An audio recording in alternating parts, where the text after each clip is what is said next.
नमस्कार, मी शरद पुंक्षे. राष्ट्राय स्वहामध्ये आपल्या सर्वांचं स्वागत. झारखंडमध्ये विद्यार्थ्यांचं खऱ्या अर्थाने विद्यार्थ्यांचं आंदोलन सुरू आहे. मला काही प्रश्न पडतात आमच्याच क्षेत्रामधल्या सेलिब्रिटींचे, राजकीय पक्ष, राजकीय नेत्यांचे, की ज्या प्रचंड दुःख ज्यांना झालं होतं दिल्लीच्या जंतर मंतरवर कॉकरोचनी जे आंदोलन केलं, त्या आंदोलनामध्ये फक्त आणि फक्त आता हे सगळं सिद्ध झालेलं आहे की हे संपूर्णपणे मॅनेज केलेलं होतं, परकीय पैशांवर अवलंबून होतं. म्हणजे आता त्या मेटावाल्याने सुद्धा हे कबूल केलं की आम्ही मुद्दामहून त्याला प्रमोट केलं, कारण तिथे नरेंद्र मोदी, भारतीय जनता पक्ष यांना सातत्याने टार्गेट केलं गेलं. आता हे टार्गेट का केलं गेलं याचे खूप अभ्यास केला तर तुमच्या लक्षात येईल की एकमेव भारतीय अशी संस्कृती आहे जी आजही टिकून आहे जगामध्ये. सगळ्यात पुरातन असलेली संस्कृती इतक्या आक्रमणानंतरसुद्धा टिकून आहे. तर ही कशी संपवायची?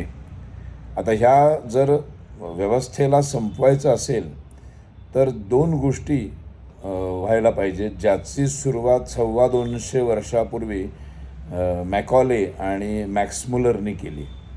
ती अशी की भारतीयांना, म्हणजे भारतीय म्हणजे हिंदू संस्कृती, सनातन हिंदू धर्मीय संस्कृती ही आपली मूळ भारतीय संस्कृती आहे. या भारतीयांना, या सनातनी हिंदू लोकांना त्यांच्या सनातन हिंदू धर्माची आणि भारतीयत्वाची इतकी लाज वाटली पाहिजे, इतका न्यूनगंड त्यांच्या निर्माण झाला पाहिजे, अशा पद्धतीचं शिक्षण त्यांना दिलं गेलं पाहिजे. आणि त्यांचा जो जाज्वल्य इतिहास आहे त्या सगळ्या इतिहासापासून त्यांना दूर केलं पाहिजे. आणि 250 वर्ष जे मॅकॉलेनी हे विष इथे पेरलं, संस्कृतीचा द्वेष करणारं बीज, आपल्याच संस्कृतीचं, आपल्याच धर्माचं, मग धर्म, संस्कृती या सगळ्यांचं वाटोळं सगळ्या धर्मग्रंथांमध्ये इंग्रजी भाषांतर करताना घाणेरडे चुकीचे अर्थ पेरणं, मग हिंदू, मग इथला सगळ्यात हे सगळं जपणारा जो वर्ग होता, जो वर्ण होता. मी जन्माच्या आधारावरच्या जातीबद्दल बोलत नाही आहे, मी कर्म आणि तुमच्या बुद्ध्यांक ह्याच्यावर जे ब्राह्मण होते ह्याच्या आधारावर ज्यांना ब्राह्मणत्व मिळालेलं होतं, जातीवर आणि जन्मावर नाही, त्या ब्राह्मण वर्णाने हे सगळं ज्ञान, विज्ञान, वेद, पुराण टिकवून ठेवायचं काम केलं. आणि त्यांचं संरक्षण करायचं काम क्षत्रियांनी केलं. आणि ह्या सगळा समाज व्यवस्थित चालावा म्हणून जो संपूर्ण व्यापार केला गेला तो सगळा वैश्यांनी केला. आणि ज्यांच्याकडं बुद्धी नाही, ज्यांच्याकडं शौर्य नाही, ज्यांच्याकडं व्यवहार चातुर्य नाही, अशी जी परमेश्वराने निर्माण केलेली काही माणसं होती, जे बिचारे ह्यातलं काहीच करू शकत नव्हते. आजही अशी असंख्य लोक तुम्हाला दिसतात की ज्यांचं डोकं नाही चालत अभ्यासामध्ये, जे कुठेही जाऊन शौर्य गाजवतील अशी त्यांची शारीरिक अवस्था पण नसते, व्यवहार चातुर्य पण नसतं. पण अशी माणसं असतात, त्यांना शूद्र म्हटले. आणि मग त्यांचा उद्धार करण्यासाठी जर ब्राह्मणांनी संपूर्ण ज्ञान, मी सगळं वर्णाबद्दल बोलते, हे जे सगळं ज्ञान विज्ञान आहे हे सगळं टिकवायचं काम केलं, संरक्षणाचं काम क्षत्रियांनी केलं. आणि मग हे दोन्ही झाल्यामुळं राष्ट्र सुरक्षित झालं, शांत झालं. त्याच्यामुळे सगळे व्यवहार अतिशय व्यवस्थितपणे, जितके आपल्याकडं व्यवसाय आहेत छोटे छोटे छोटे, म्हणजे चांभार काम असेल, चपलांचा काम असेल, नंतर तुमचं सोनार काम असेल, कुंभार काम असेल, लोहार काम असेल, सुतार काम असेल, अशी जे सगळे धोबी काम असेल, अशी जे सगळे छोटे छोटे व्यवसाय आहेत, या सगळ्या व्यवसायांना पुढे जातीचं लेबल चिकटवलं गेलं. या सगळ्यांना आपण वैश्य म्हणतो. आणि मग यांच्याकडं जे काम करणारे मजूर आहेत, ज्यांचं पोट भरतं, ते सगळे शूद्र. ही जी सगळी व्यवस्था आहे ही आजपर्यंत टिकून आहे. बाकी सगळ्या पुरातन कित्येक संस्कृती या लोप पावल्या, संपल्या, त्याचं कन्व्हर्जन झालं. फक्त भारतीय हिंदू संस्कृती ही अजूनही टिकून आहे. आता हे टिकून ठेवण्याचं काम कोण करतं?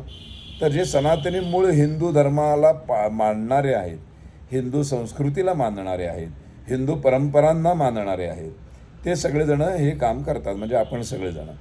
आता ही हिंदू संस्कृती, हा भारत देश अजून कसा काय टिकून आहे? हा संपला पाहिजे. मग आता हा संपवायचा असेल तर या देशामध्ये राज्यकर्ते कोण असले पाहिजेत? तर ज्यांनी आपल्यावर आक्रमण केलं त्या सगळ्या मोगलांचं गुणगान गाणारे, महिमामंडन करणारे, आपल्यावर आक्रमण करणाऱ्या ब्रिटिशांचे महिमामंडन करणारे, आपल्या देशामध्ये टिपू सुलतानची जयंती साजरी करणारे, सगळ्या रस्त्यांना, इमारतींना अजूनही ब्रिटिशांची, मोगलांची, मुसलमानांची, म्हणजे ज्यांनी आपला विध्वंस ज्यांनी केला त्या विध्वंसकांची नावं देऊन हे सगळं जो विध्वंसकांना मोठं करणारे आणि ते सगळं टिकवून ठेवणारे असे राजकीय पक्ष या देशाच्या सत्तेमध्ये असले पाहिजेत. 60 वर्षे सगळं मस्त चाललेलं होतं. नरेंद्र मोदी आणि भारतीय जनता पक्ष जे RSSच्या मुशीतून तयार झालेला आहे, हे जेव्हा सत्तेमध्ये आले त्यांनी हा सगळा मूळ हिंदू धर्म, सनातन हिंदू धर्म, हे सगळ्या पद्धती, आपले संस्कार, आपले वेद, हे सगळं बाहेर यायला सुरुवात केली. हे सगळे अशी बोलणारी माणसं बघा, 14च्या आधी तुम्हाला सोशल मीडियावरती, यूट्यूब चॅनलवरती असं एवढं सगळं बोलणारी माणसं दिसत नव्हती. ती अचानक तुम्हाला गेल्या 12 वर्षामध्ये दिसायला लागली. आता यामुळं काय झालं? हिंदू जागृत झाला, आणि हिंदू एकदा जागृत झाला की त्यांना हरवणं, त्यांच्यावर सत्ता गाजवणं हे जगात कोणाच्याही बापाला शक्य नाही.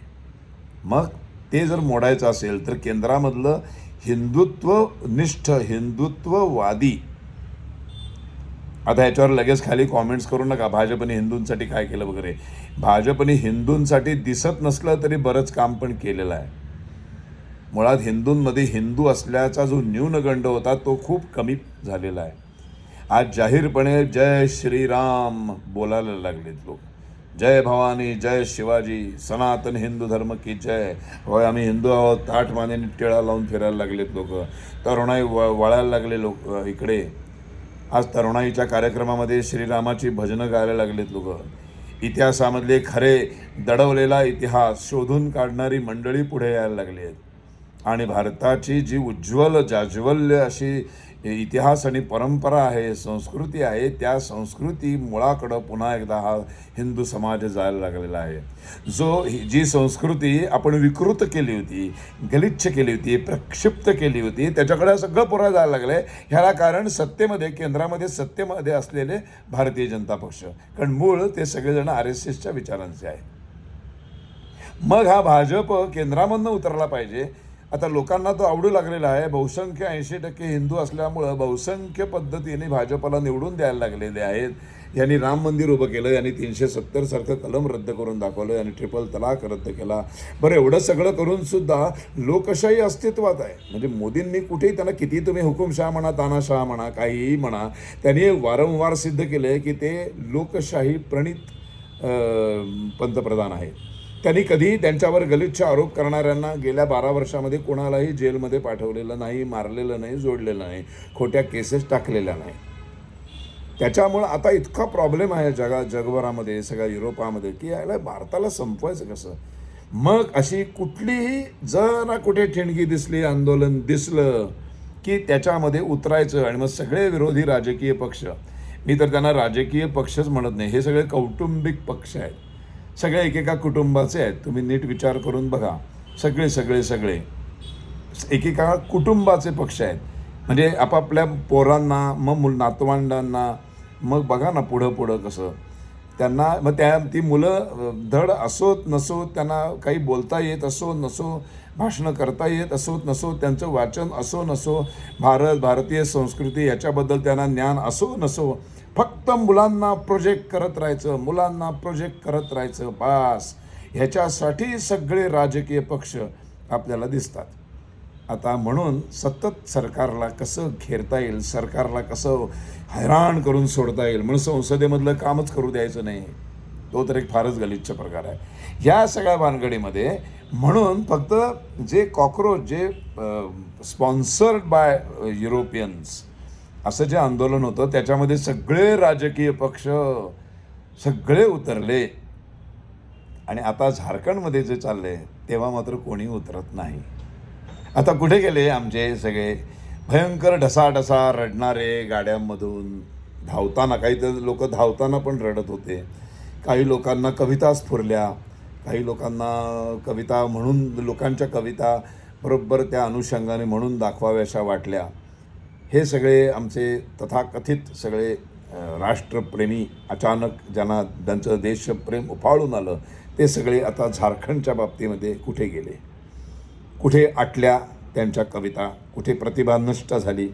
कुठे डोळ्यातले अश्रू पुन्हा गुरुत्वाकर्षणाचा नियम मोडून पुन्हा डोळ्यामध्ये आतमध्ये उलटे जाऊन बसले? बघत नाहीत? हां, तुम्ही ते दिल्लीमधलं गलिच्छ सगळं बघितलं, त्याच्यावर तुम्हाला दुःख झालं. आता तुम्ही झारखंडमधल्या विद्यार्थ्यांचं आंदोलन बघत नाही? सगळं बघता तुम्ही, सगळं बघता. त्याच्यात तुमचा काही फायदा नाही आहे. तुमच्या ज्या पुरोगामी डाव्या विचारसरणीच्या विरोधात चाललेलं आहे हे खरं आंदोलन आहे. माझ्या खऱ्या आंदोलनाला तुम्ही कसे पुढे येणार? हां, मी करतो ना, मी ताठमानेनं अशा खऱ्या विद्यार्थ्यांच्या पाठीशी उभं राहायला तयार आहे. मी जाहीर पाठिंबा आहे माझा. रिझर्वेशन हटाव मोहीम सुरू झाली आहे सोशल मीडियावरती. त्याला 6 मिलियनच्या वर सबस्क्रायबर आहेत, फॉलोअर्स आहेत. त्याचं आंदोलन सुरू झालं आहे. रिझर्वेशन हा शब्दाने या देशाचं कसं वाटोळं केलं आहे त्याच्याबद्दल कोणी येणार नाही बोलायला. कुठे गेले? मला हा प्रश्न पडला आहे. कुठे गेले त्यांचे अश्रू? कुठे गेल्या त्यांच्या कविता? कुठे गेली त्यांची प्रतिभा? कुठे गेली त्यांची प्रतिमा? सगळे गप्प, सगळे गप्प. कारण तिथे सरकार कोणाचं आहे? त्या सरकारला शिव्या कशा देणार? पंजाबमधल्या सरकारला शिव्या कशा देणार?